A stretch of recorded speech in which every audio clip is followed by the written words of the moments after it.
Craving country.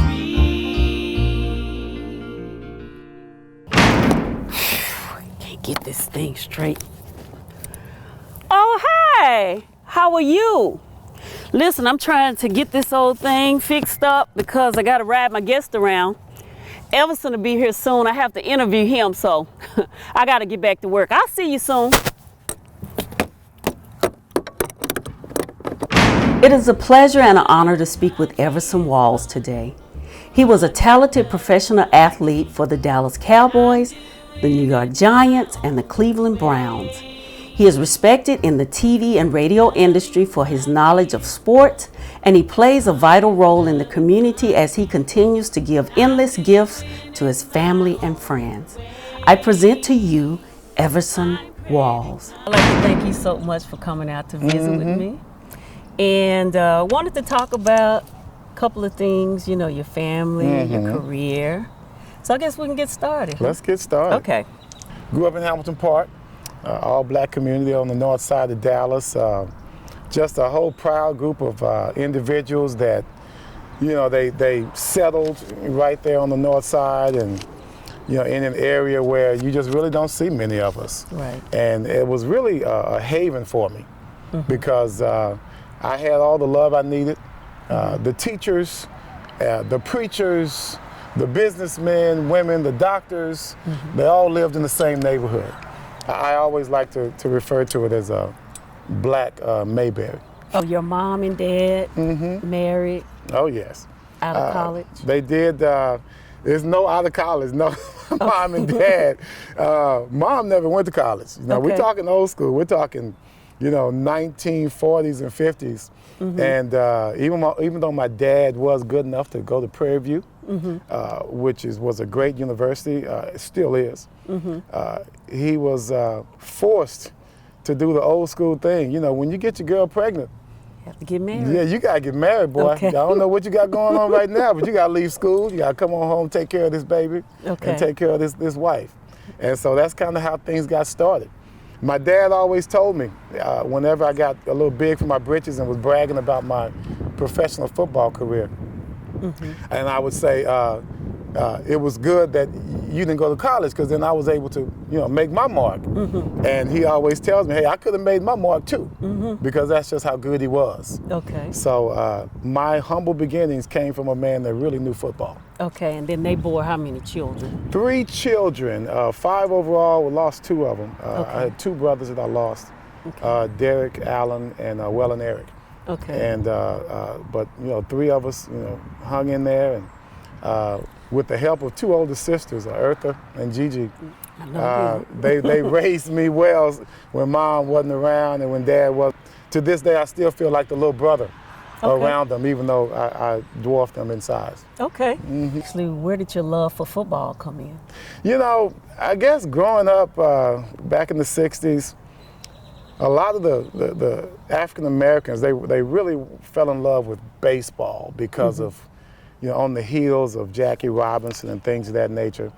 I was more of actually a guy that just loved basketball, and I loved football.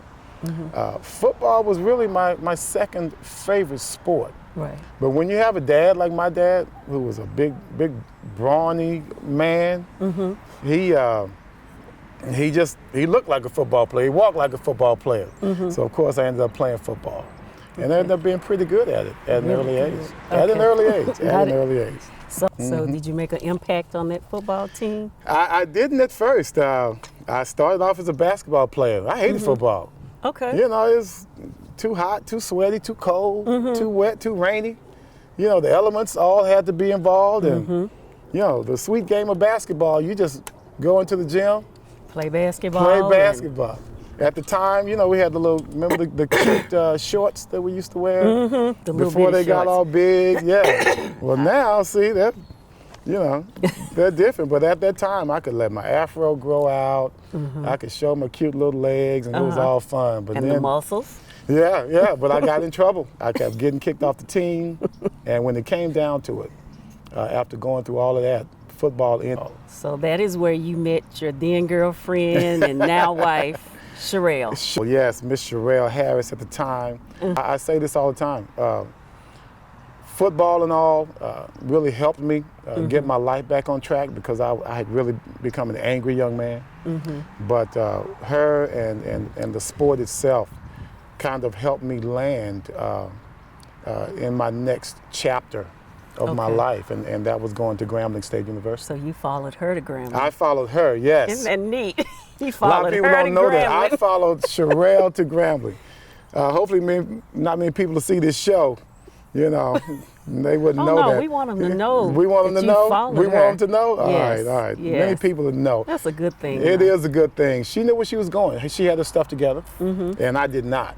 And that's a good thing. And you all just celebrated 30... 33. Boy, I'm glad. On Valentine's I'm glad I Day. knew the questions ahead of time. Yes, 33 years. Yes. I just know it's a bunch of them. Once you know, I like over, to sing once that it got over text. 30, I stopped counting. Because you all are my favorites. They're my lovebirds, my sweethearts. She's my fan club right here. Yes. President of my fan club. Okay. Then we move on to the Dallas Cowboys. Yes. Okay. Cowboys it was on? a tough ride. It was another situation where I had to have some people believe in me. I had some great fans even before I made the team.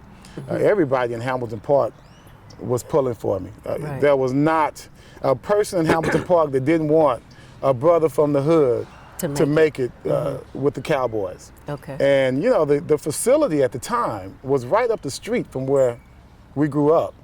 And I was able to go up there many times, as many kids from Hamilton Park did. Just go up there and watch the Cowboys practice. The facility itself was nothing like you see today. Right. You're talking $1 billion franchise now. At that time, the Cowboys, they were a major franchise, but the practice field itself was one of the worst and smallest practice fields you've ever wanted to see across the entire NFL, which is pitiful. It was so pitiful. So eventually they grew from that, but at that time I had to, I had to make it on my own as a free agent, as a guy that no one thought of, one of many rookies that the Cowboys had, and starting at the back of the line, had to work my way up. So you led the NFL in interceptions. I did. What, 81? 81, 82, and 85. So, okay, so I cheated him. I don't said 81. shortchange Don't me. shortchange Yes. him. I cheated him. I Don't said 81. shortchange Don't me. shortchange Yes, him. Okay. yes. Okay. That was something that I was very proud of because out of all the DBs that played in the league, all the defensive backs, for me to be able to do that, I don't care if I would have been drafted or not. That's something to be proud of. But to do it as a free agent, because once you're a free agent, you're always a free agent. Right. So to do that as a free agent is something I was always extremely proud of. And to do it as a cornerback, a lot of football players understand this. Free safety is one thing. You sit back there and cornerback, you got to play really man to man, and you're going straight up against this brother, and it's you or him. So to be able to come out the victor in so many of those situations, it just kind of led. It was depictive of the stubbornness that I have and that was inbred in me. Well, tell us about the trade to New York. Trade to New York, that was after some bumpy roads that I had to cross over in Dallas. It was time to go. Worn out my welcome.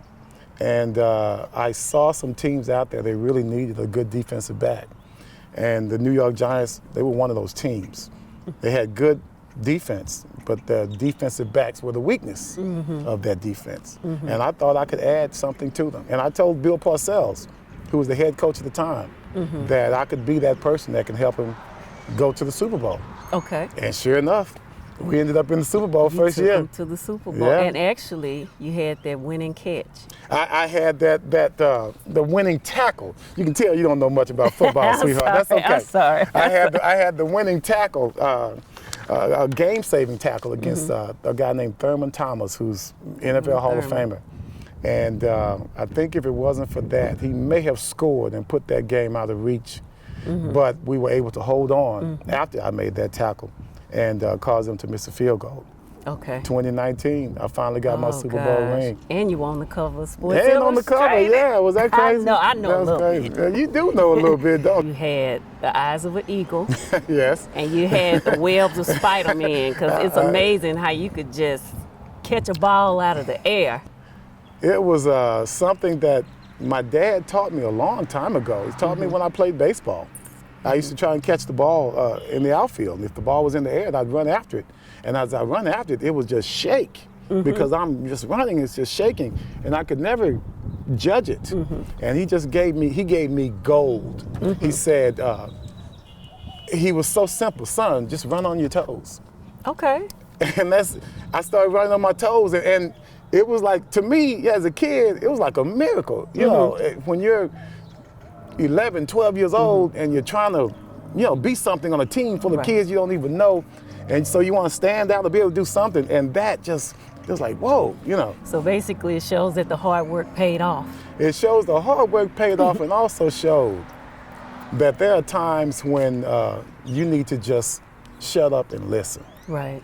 And my dad was always one of those guys that had so much good advice for me. And most of the time, if I just shut up and listen, I really learned a lot. Okay. Now, the final conclusion to our interview is the most beautiful of them all. Now, you're a great football player, you're a great man, great husband, great father, great brother, great son, cousin, uncle, all of the above. But when you gave your kidney to Ron Springs to save his life, I mean, everybody was just happy. I know his family was, and your family was. We were all so happy. It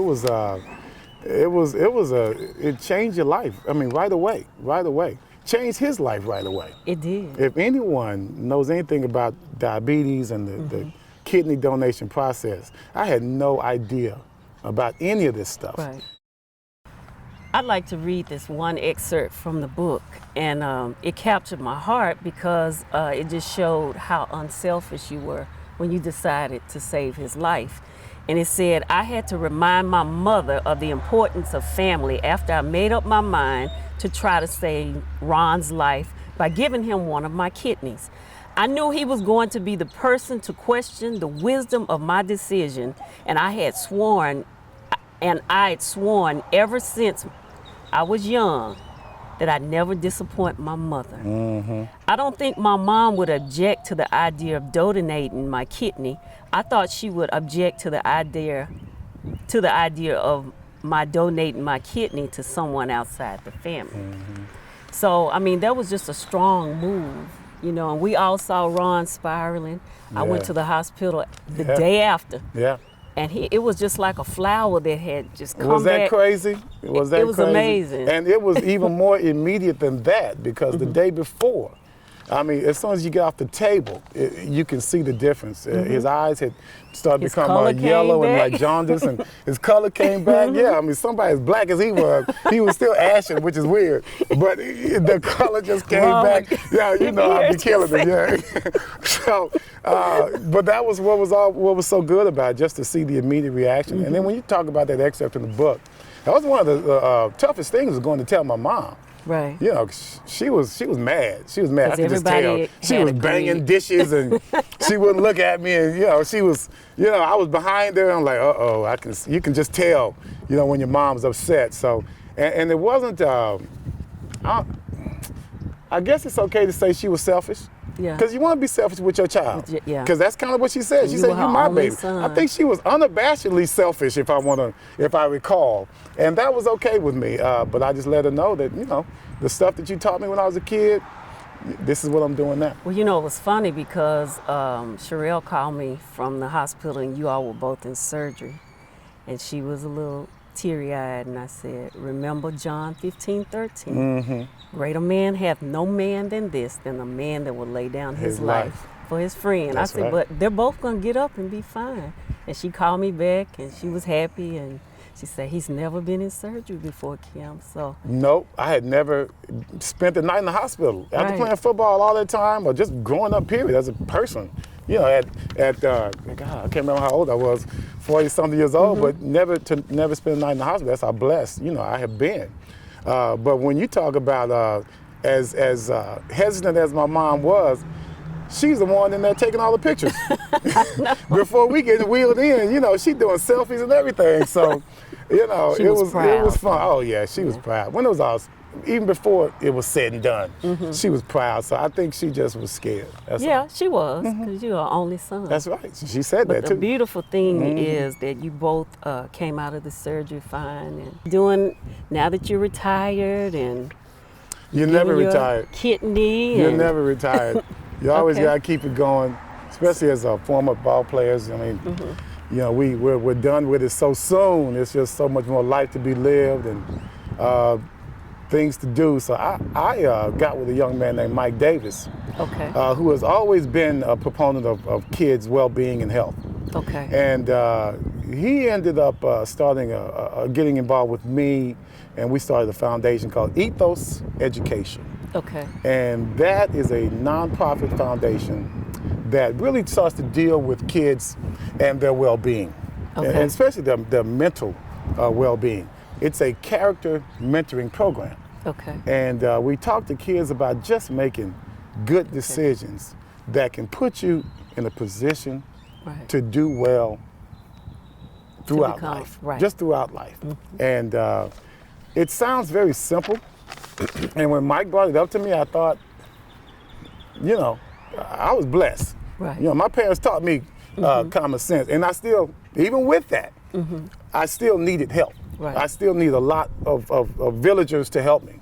And so that's when I started to kind of understand what he meant as I started to think about it.